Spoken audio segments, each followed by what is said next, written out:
আসসালামু আলাইকুম প্রিয় ভিউয়ার্স, বাংলা ভয়েসে স্বাগতম।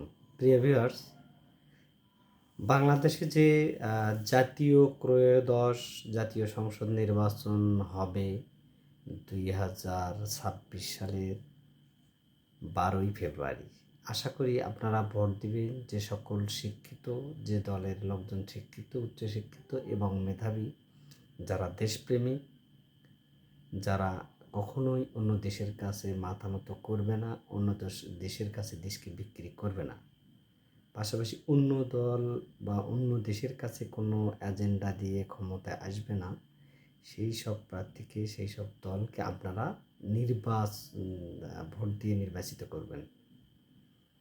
প্রিয় দর্শক, আমাদের দেশে অনেক দল আছে যারা ফ্যামিলি কার্ড বা বিভিন্ন ধরনের কার্ডের প্রলোভন দেখাচ্ছে। এখন আপনারা দেখেন যে অলরেডি কিন্তু ফ্যামিলি কার্ড সম্পর্কে ইতিপূর্বে আমি একটা ভিডিও করেছি এবং এই ভিডিওতে ফ্যামিলি কার্ড সম্পর্কে কথা বলেছি। আমি চাইবো যে আপনারা অবশ্যই কোনো দলের বা কোনো ব্যক্তির প্রলোভনে না পড়ে 500, 200, 100 টাকার বিনিময়ে আপনাদের যে মূল্যবান যে আমানতটা নষ্ট বা বিক্রি করবেন না। যদি আপনারা 200, 100, 500 টাকার বিনিময়ে এই ভোটটা বিক্রি করে কোনো অসৎ, অযোগ্য, দেশপ্রেমিক নয় এমন লোককে নির্বাচিত করেন, এর ফলে কিন্তু আপনারা নিজেরাই বিপদগ্রস্ত হবেন, দেশ বিপদগ্রস্ত হবে, এই জাতি বিপদগ্রস্ত হবে, বিপর্যস্ত হবে আমাদের শিক্ষা, আমাদের ধর্ম, আমাদের সংস্কৃতি, আমাদের স্বাধীনতা, আমাদের সার্বভৌমত্ব, আমাদের সংবিধান। প্লিজ দর্শক, আপনারা অবশ্যই দেশপ্রেমিক জনগণকে, যারা উচ্চশিক্ষিত, মেধাবী, আপনার এলাকায় আপনারা অবশ্যই বিশ্লেষণ করলে অবশ্যই আপনারা বের করতে পারবেন। আপনারা তো অবশ্যই সব জানেন, এমন লোককে আপনারা নির্বাচিত করবেন, সে যে কোনো দলই হোক। যারা অবশ্যই এই ধরনের লোককে নির্বাচিত করলে আমরা সকলেই উপকৃত হব।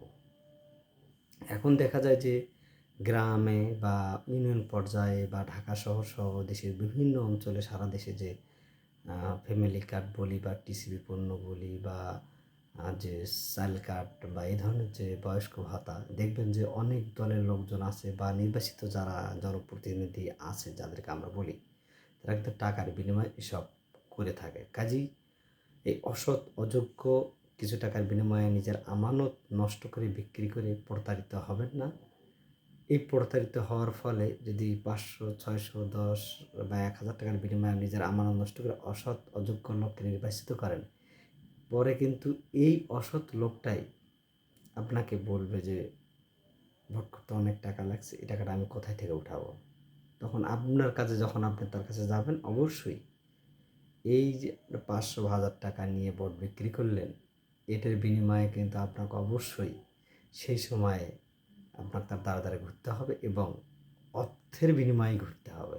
যেহেতু আপনার টাকা নিয়ে আপনার নিজের আমানত, নিজের মতামত, নিজের রাইটস বা নিজের অধিকার তাকে দিয়েছেন টাকার বিনিময়ে।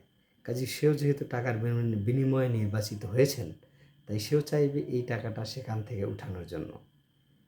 কাজেই এই অসৎ, অযোগ্য, অশিক্ষিত, টেন্ডারবাজি, চাঁদাবাজি, বদমাইশি বা অদক্ষ, অশিক্ষিত, ভারতপ্রেমী, দেশদ্রোহী বা বিদেশের কাছে এজেন্ডা দেয়া বা বিদেশের কাছে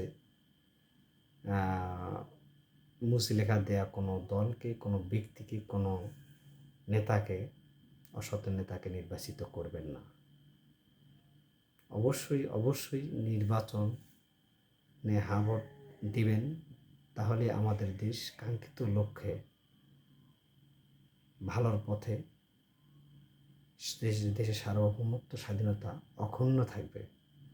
আর যদি আপনারা এর ব্যত্যয় ঘটান বা টাকার বিনিময়ে ভোট দেন, তাহলে অবশ্যই এর যে ইম্প্যাক্ট, এর যে প্রভাব, অবশ্যই পরবর্তীতে আপনারা, যদি বলি যে হারে হারে টের পাবেন।